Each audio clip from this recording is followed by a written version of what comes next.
Alrighty, ladies and gents, so this is our first video class. We are starting chapter 5. No idea why this says 4, just noticed it now. Sorry about that, guys. We are starting chapter 5, Darwin's Voyage, changes over time, so 5.1. We're going to be going over 5.1, 0.2, 0.3. Oh no, that is supposed to be 4.3. My bad, y'all. Anyway. We're going to go in these guys in order, and then we're going to jump back to that advances in genetics. So first thing that I want to say, I know when people hear Darwin, immediately some people shut down and are like, I don't understand this, I don't like this, whatever. Here's what I'm going to say, and I'm going to say it once at the beginning of this video because you're going to hear it. We're going to be talking about Darwin. So here we go. What you choose to believe is between you and your family, okay? Not me. Okay, I don't care what you believe. That's your call. That's up to you. Okay, so believe whatever you choose. The state requires that I teach this and that you understand it. So you understand the concepts behind it, but the state doesn't require that you believe it. So keep that in mind, and please understand that it is state mandatory that we do talk about this. So let's move forward. First off, we're going to talk about Darwin's Voyage. So first term that we're going to talk about is the word species. A species, if I had my little underliner right now, I'd be underlining that. A species is a group of similar organisms that can produce fertile offspring. Fertile meaning those offspring can have more offspring of their own. My little tip here is not a mule. A mule is not a species.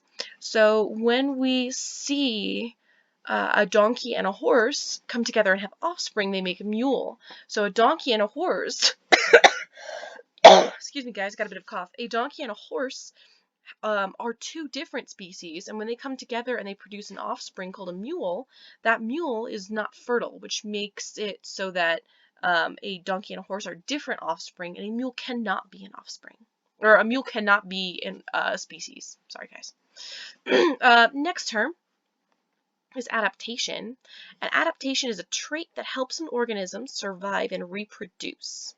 The example here that I left is a beak shape of finches. So the video at the end of this video goes more in depth into that, but when we think about this, and many of you have heard about this before, when you think about a parrot's beak that's kind of pliers-like, they can easily break large seeds open.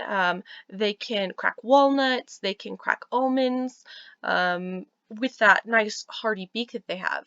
But then you look at something like a hummingbird with a super fine beak, right? That hummingbird could never get into an almond, right?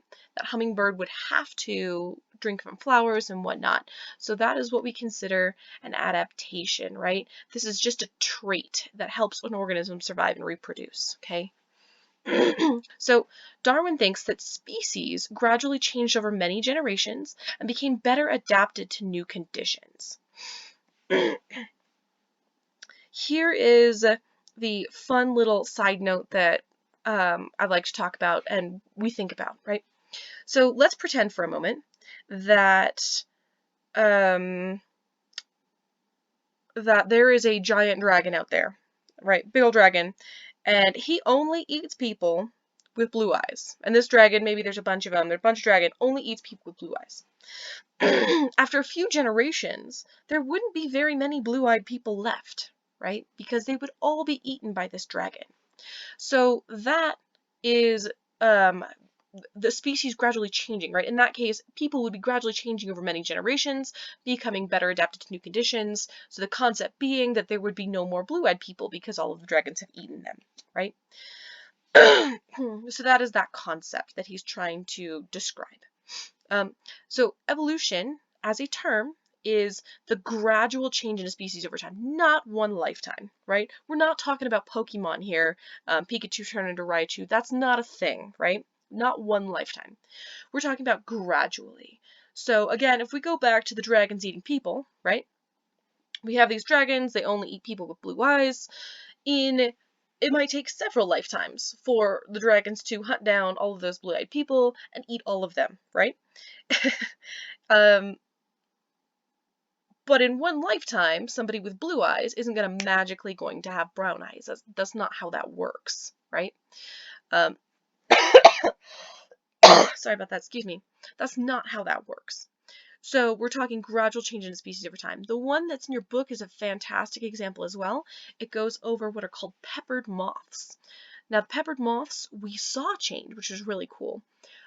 Way back when, peppered moths were super, super light, and they're over in Europe, right? They're super, super light, and they matched really well with the light-colored trees.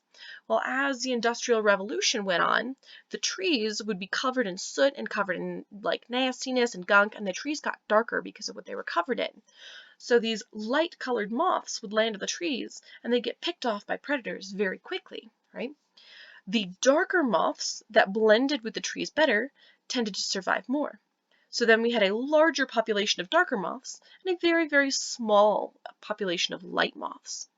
Well, recently, we've passed some different legislation and all of that in Europe, and the trees are getting lighter because there's less pollution in the air, there's less gunk on the trees. So now we have this change.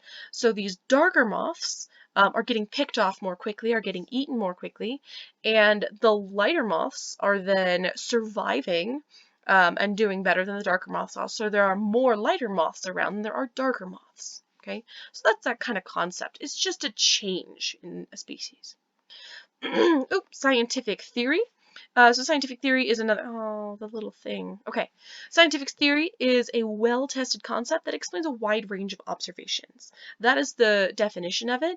So gravity, like if you jump up and down, gravity, that is a scientific theory, right? It's a tested concept that explains a wide range of observations, which is pretty cool. All right, moving forward, guys. So natural selection is our next topic. This is the process by which individuals that are better adapted to their environment are more likely to survive and reproduce than other members of the same species. So we can go back to peppered moths, and we can go back to the blue-eyed eaten dragon, and we can see that the individuals who are better adapted to their environment, in those cases, the light moths against light trees, right? They are better adapted to their environment. They're more likely to survive and reproduce. Dark moths against dark trees, more likely to survive and people reproduce. In the dragons eating people one, the non-blue-eyed people are more likely to survive and reproduce than members of the same species, right? Than blue-eyed people. Overproduction is our next term here. Many species produce far more offspring than can possibly survive, okay? So let's think about turtles and alligators and crocodiles just for a moment, right? When we think about these animals, we understand that they have sometimes hundreds of eggs at a time. They're producing far more than could possibly survive, right? So if all of their offspring were to survive, most of them would starve to death. So the concept of overproduction being that if they get, or if they have enough offspring, at least some will survive, right? When we talk about the baby turtles, they're born on a beach, and getting from the side of that beach to the ocean is super dangerous for the baby turtles. There are predators everywhere trying to come after them, and quite a few of them, quite a large percentage, get picked off before they even make it to the ocean. So this is what this term means, overproduction. So species, again, produce more offspring than could possibly survive. Variations are next term. This is any difference between individuals of the same species. It's on page 148 if you want to look at it. So any difference between individuals. So when we talk about variation, you can have variation between you and your siblings, right? You and your siblings, you may have the same color hair, but maybe different color eyes, or maybe the opposite. You have different color eyes, different color, or same color hair. Or maybe one of you is taller than the other. Maybe one of you has a slightly different shape in your teeth, right? Slightly different shape of your face. All of these things are called variation, just difference between individuals. When we have variation in our classroom, we can talk about a whole variety of things between height. We can talk about, again, eye color, hair color. We can talk about how tall you are, your shoe size. We could talk about just a whole host of things. So these are any difference, okay? Generally, we're talking genetic difference between individuals of the same species. So, last two little bits here. Over a long period of time, natural selection can lead to evolution. So this, again, process by which individuals that are better adapted are more likely to survive and reproduce, can lead to changes over time. Helpful variations gradually accumulate in a species, while unfavorable ones disappear or die off.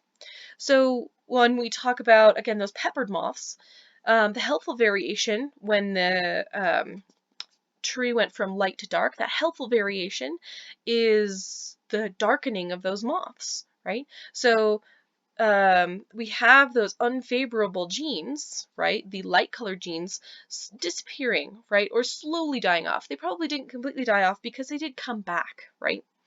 So we have them slowly going away, and then we have them slowly coming back, right? So a new species can form when a group of individuals remains separated from the rest of its species long enough to evolve different traits. We're going to come back to that concept because this entire video that you're going to watch up next is all about how animals with different traits are on these tiny little islands in the Galapagos. So we're going to hold off and we'll come back to this in the next video and we'll talk about that a little more. All right, so here's the Nova documentary. This guy is, Nova is one of the most respected scientific documentary sites that we have. This video was made in 2012. I do apologize. It's darn near 2 hours long, okay? Please break it into chunks. There is a question set that goes with it. I will post the question set in the same link or in the same section that I'm posting this in. Click on the question set, pull it out before you start the video. The questions are in order, okay, all the way down, and there are a couple of timestamps on there, so if you're not quite sure where you are, you can get a good estimate, okay? Ladies and gentlemen, this is going to be the end of our video. Best of luck to you. If you have questions, comments, concerns, let me know. Please do turn in that question set on the, it should say Nova documentary question something on there. Please turn that in, your questions there, so I know that you did go through it, you did watch it, you did look at it. Please note, it is a Darwin documentary. Please note, again, just like in the beginning, this is very, very focused on the scientific perspective, so just understand that going in. Alrighty, ladies and gentlemen, have a fantastic rest of your day, or whenever you're seeing this, and you got this. Bye, guys.